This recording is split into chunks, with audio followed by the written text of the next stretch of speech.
नमस्कार मेरे प्यारे बच्चों। आज आप लोगों के सामने डिस्कस करेंगे ये जो संधारित्र धारिता के सवाल होते हैं, जिसमें संधारित्र जो होते हैं समांतर क्रम में जोड़ देते हैं, श्रेणी क्रम में जोड़ देते हैं। देखो ये नेटवर्क सामने बना हुआ है स्क्रीन पर।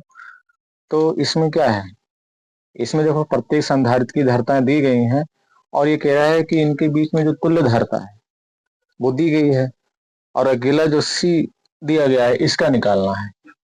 ये वाला जो सी है इसका निकालना है। कह रहा है कि जो बिंदु ए और बी के बीच में जो तुल्य धारिता है वो हमको दी गई 3.2 माइक्रोफैराड, और कह रहा है कि जो सी बिंदु है इसकी धारिता क्या है, ये निकालना है। तो सबसे पहले हम ये देख रहे हैं कि जो 2 माइक्रोफैराड और 2 माइक्रोफैराड एक किस क्रम में है, ये समांतर क्रम में है। तो यहाँ पर ये बात लिख देनी चाहिए, 2 माइक्रोफैराड तथा 2 माइक्रोफैराड किस क्रम में है, समांतर क्रम में है, समांतर क्रम में है। ठीक है बच्चों, समांतर क्रम में है। तो यहाँ पे समांतर क्रम वाला सूत्र लगा देते हैं।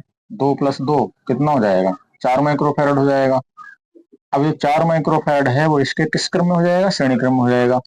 तो 4 माइक्रोफैराड तथा जो 8 माइक्रोफैराड है वो किस क्रम में हो जाएंगे, वो श्रेणी क्रम में हो जाएंगे, श्रेणी क्रम में। ठीक है, तो श्रेणी क्रम में हो जाएगा तो हमारा फार्मूला लगेगा 1/C2 बराबर 1/4 + 1/8।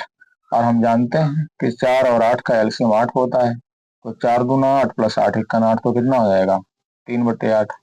अब यहाँ पर जब 1/C2 का मान है 3/8, तो C2 बराबर कितना हो जाएगा, 8/3 हो जाएगा, 8/3 माइक्रोफैरड। ठीक है, अब यहाँ पर इस कोने पर देख लेते हैं, 6 माइक्रोफैरड और 12 माइक्रोफैरड ये किस क्रम में है, ये जो है श्रेणी क्रम में है। जरा देखिए, देखो श्रेणी सीरीज है बिल्कुल। तो यहाँ पर 6 माइक्रोफैरड तथा जो 12 माइक्रोफैरड है वो किस क्रम में है, श्रेणी क्रम में है, श्रेणी क्रम में। तो श्रेणी क्रम में है तो श्रेणी क्रम वाला सूत्र लगा दिए। यहाँ पर देखो C2 तो निकाल लिया, C3 लिख दो यहाँ पर। तो 1/C3 बराबर कितना हो जाएगा, 1/6 + 1/12। हम जानते हैं 6 और 12 का लासा 12 होता है। तो 6 × 6 + 12, 6 दूना 12 + 12 × 12 बराबर 3/12। अब यहाँ पर 3 से डिवाइड करेंगे 12 को, कितना आएगा, 3 चौको 12। तो यहाँ पर 1/4 हो जाएगा। जब 1/C3 बराबर 1/4 है तो C3 बराबर कितना होगा, 4 माइक्रोफैरड हो जाएगा। ठीक है, यानी यहाँ इसका कितना आ गया, 4 माइक्रोफैरड आ गया।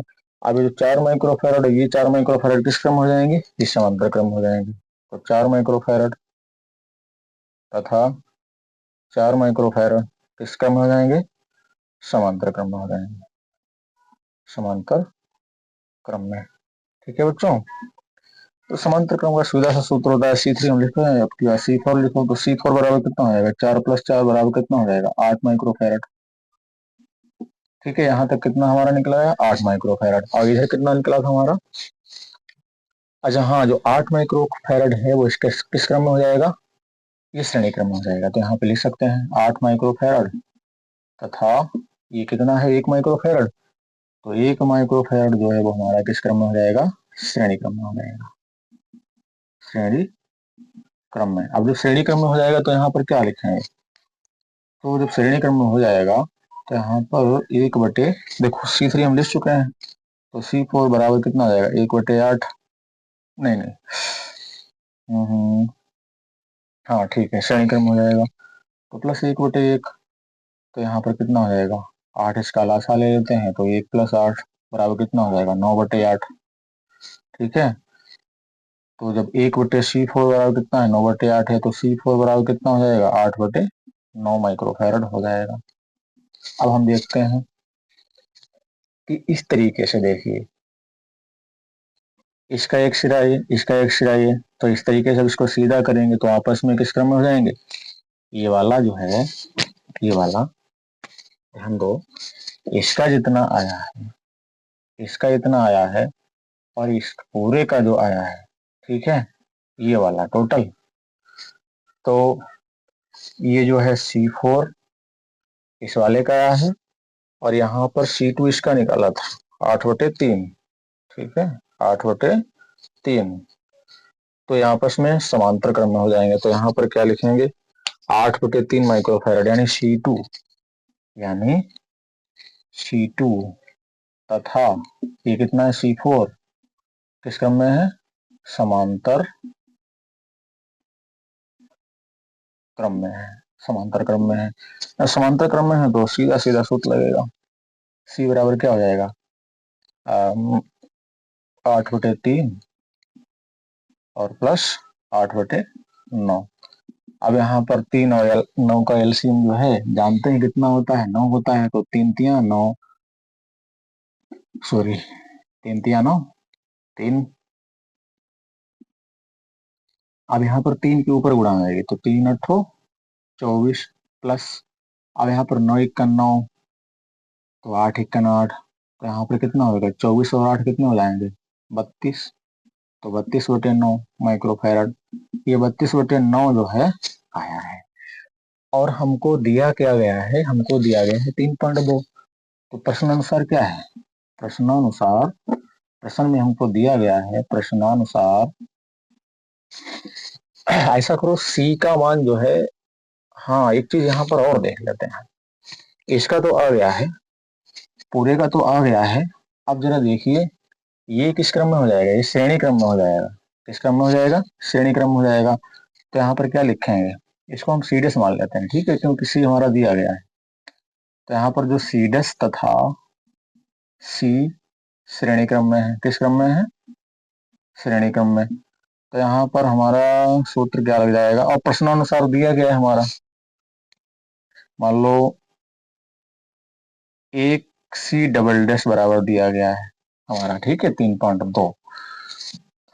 तो यहाँ पर 1/सी का मान कितना है? 32/9 और प्लस 1/सी, ठीक है। तो 1/सी बराबर कितना हो जाएगा? 1/सी डैश माइनस, अब ये 9/32 हो जाएगा, 9/32। तो 1/सी डैश है, तो सी डैश की वैल्यू कितनी है? 3.2 है, माइनस 9/32। अब यहाँ पर पॉइंट हटाएंगे, 10 बढ़ा लेंगे, ठीक है। तो कितना आ जाएगा? 32 का एलसीएम लेंगे तो 32 आएगा, तो 10 माइनस 9 हर बराबर है ना।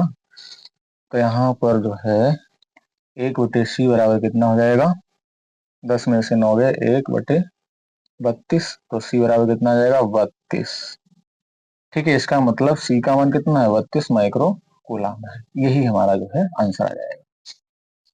ठीक है बच्चों, यार वीडियो पसंद आया है तो इसको लाइक कीजिए, और अगर नए हैं तो चैनल को सब्सक्राइब कीजिए प्लीज, जिससे हम आप लोगों को आगे और लाभ दे सकें, हमारा मनोबल बढ़ाइए। ठीक है बच्चों, स्टूडेंट की लाइफ को जो है शिक्षा के क्षेत्र में बेहतरीन कर सकें।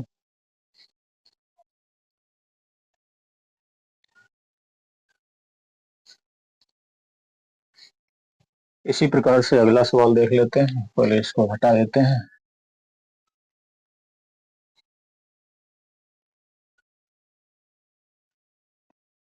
बच्चों 2026 में आप लोग खूब मेहनत कीजिएगा। जितना रिवीजन करेंगे उतना ही बढ़िया रहेगा। पास होने के साथ साथ नॉलेज भी बहुत जरूरी है, क्योंकि आप लोगों का सपना होगा, साइंस से इसीलिए पढ़ रहे हैं, डॉक्टर बने, इंजीनियर बने। आगे जो कंपटीशन ज्यादा से ज्यादा कठिन होती जा रही है, ज्यादा से ज्यादा नॉलेज होगा तो कंपटीशन भी आप लोगों के लिए सरल हो जाएगी। इसलिए सबसे ज्यादा जो है मेहनत करने की कोशिश कीजिएगा। अगला सवाल हमारा है, अगला सवाल देखिए। अगला सवाल भी हमारा जो है बहुत ही इंपॉर्टेंट है। अगला प्रश्न देखिए क्या है। इस टाइप से एक प्रश्न बनता है। मान लो एक चित्र दे दिया जाएगा, ठीक है। तो चित्र में दिखाए संधारित्र में संचित ऊर्जा संचित ऊर्जा ज्ञात कीजिए। आपको संचित ऊर्जा निकालनी पड़ेगी। संचित ऊर्जा ज्ञात कीजिए। ठीक है। और चित्र की बात अगर करें तो चित्र देखिएगा, जैसे मान लीजिए एक इस टाइप से दिया गया है। मान लो ये जो है यहाँ पर एक प्रतिरोध लगा हुआ है 2 ओम का। ठीक है बच्चों। और यहाँ पर एक संधारित्र लगा हुआ है। यहाँ पर क्या लगा हुआ है? संधारित्र लगा हुआ है। और ये भी एक क्या है? ये प्रतिरोध लगा हुआ है। और फिर उसके बाद में यहाँ पर भी एक क्या लगा हुआ है? प्रतिरोध लगा हुआ है इस टाइप से। और इसको मान लेते हैं हम 5 ओम का ये है, और इसको मान लेते हैं ये 3 ओम का है। ठीक है बच्चों। और इसका जो संधारित्र की धारिता है वो मान लीजिए 2 माइक्रोफैरड है। ठीक है। तो इसमें क्या कह रहा है? ऊर्जा निकालिए। क्या पूछ रहा है? ऊर्जा निकालिए। तो इसकी हमें ऊर्जा निकालनी है। और यहाँ पर देखा जाए तो यही बताया गया है कि आई बराबर जो है वो 2 एम्पियर है। ठीक है बच्चों। तो सबसे पहले यहाँ पर हम देखते हैं कि जो संधारित्र है, सबसे पहले हम संधारित्र को देखते हैं। संधारित्र हमारा जो है इसका मान कितना है? 2 माइक्रोफैरड है। तो सबसे पहले हम इसको चेंज कर लेते हैं। ठीक है। इसमें चेंज करना पड़ेगा। तो यहाँ पे 2 माइक्रो अगर हटाएंगे तो यहाँ पे 10⁻⁻6 से गुणा कर देंगे तो हमारा बन जाएगा 2 × 6 फैरड। और हम बात करें यहाँ पर ये जो दिए गए हैं हमारे प्रतिरोधक दिए गए हैं 2 ओम, 3 ओम, 5 ओम, जरा देखिए ये बिल्कुल लाइन से जुड़े हुए हैं, सीरीज जुड़े हुए हैं, तो ये श्रेणी क्रम में है। तो यहाँ पर क्या ले सकते हैं? 2 ओम, 2 ओम, 3 ओम तथा 5 ओम किस क्रम में है? श्रेणी क्रम में है। श्रेणी क्रम में है। बच्चों यहाँ पर ध्यान देने वाली बात है कि जो संधारित्र की धारिता है अगर श्रेणी क्रम में जुड़ी होती हैं और उधर प्रतिरोधक जो होते हैं श्रेणी क्रम में जुड़े होते हैं, तो इनका सूत्र जो है उल्टा होता है। ठीक है।